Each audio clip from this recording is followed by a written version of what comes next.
Hi everybody, it's Chris from Baby Lock, and I'd like to talk about what do you do with those thread tails at the beginning and the end when you're starting stitching and you're ending stitching. I think there's always a little bit of confusion and it's like, oh, I'm not quite for sure. I've got a couple methods I'm going to talk to you about, and then you can make your decision from that point. The first one is the tried and true, I think, of taking that thread tail, using either a tapestry needle or a double-eyed needle and running it underneath the stitching. Now I do have a suggestion on this, is I always make sure that I do it on the back side of the stitching because typically that's what's up against your fabric, meaning you're pressing your seam open or you're pressing your seam to the side, and you always want to look at that right side of that stitching. So you're just going to slide that tapestry needle through, then pull your thread tail through, and then you'll just go ahead and you'll cut that right there. And then again, you don't have that thread tail. The next method is at some point, most seams are always going to be crossed over by another seam. So in other words, if you're putting a sleeve into the body of bodice of a shirt or a pant leg or whatever seam you happen to be doing, whether it's on a tote bag, a garment, or a project, you're always going to cross over. So here I've got my two thread tails here.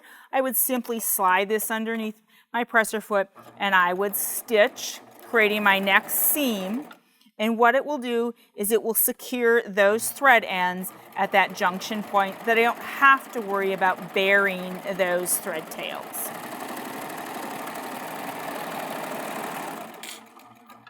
And you can see at this point right here, that seam is going to be secured because it's now in that overcast stitch. And when you open that up, I'm not going to have to worry about those thread tails. The next method is to take care of that thread tail at the starting and ending point of that seam. So I'm going to stitch until my needle takes about 1 or 2 stitches in the fabric. And I'm going to raise that presser foot and I'm going to grab that thread tail and I'm going to pull that thread tail out, meaning I'm kind of stretching it. I'm going to bring it forward towards me, and it's going to end up being encased in that, that stitching. And what I always want to make sure when I'm doing this is that I don't have any loops at that top edge.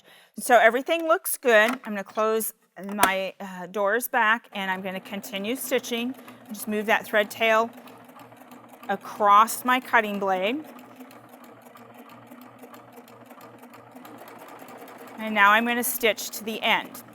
When I approach the end, I'm going to take a stitch off of the fabric.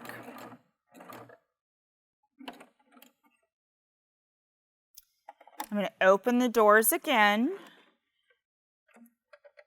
I'm going to pull my fabric off of the stitch fingers. I'm going to pivot my fabric, meaning turning it or flipping it. Slide it back underneath that presser foot. Okay, sliding it back underneath that presser foot. Then what I want to do is I want to align the needle at the very top edge of that fabric. And that's really important because if you pull your fabric down, what's going to happen is you're going to have thread sitting on that top edge. So that's sitting at the top edge.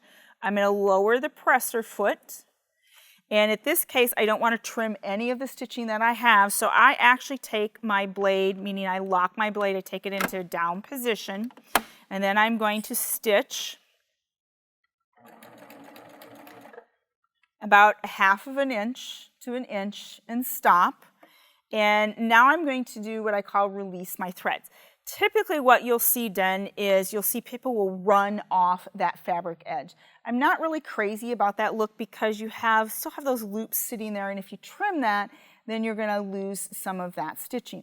So what I actually do is I raise my presser foot and I pull slack on that needle thread and I pull that off to the side.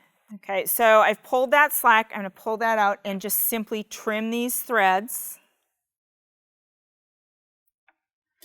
And there I have, again, that place where I overlap. So you can see that there's a little bit of pull right here. And what you need to make sure that you do is when you're pulling that fabric from underneath that presser foot, hang on tight right here at this point so that you're not pulling that thread from inside that stitching, okay? So I just forgot to hang on here and then pull out. And again, here you've got your great start point, and then you've got your great end point. And again, the key is always lining that needle up with that edge in each point. In the top, you're lining that thread up to that point, meaning that thread tail. At the end, you're lining the needle up. If you don't, you're going to end up with a bubble of thread sitting at the end of it. So that's how you're going to do the starting and ending using those thread tails. So you've got 3 great methods of taking care of those thread tails in the projects that you're creating. So I'll see you later. Bye.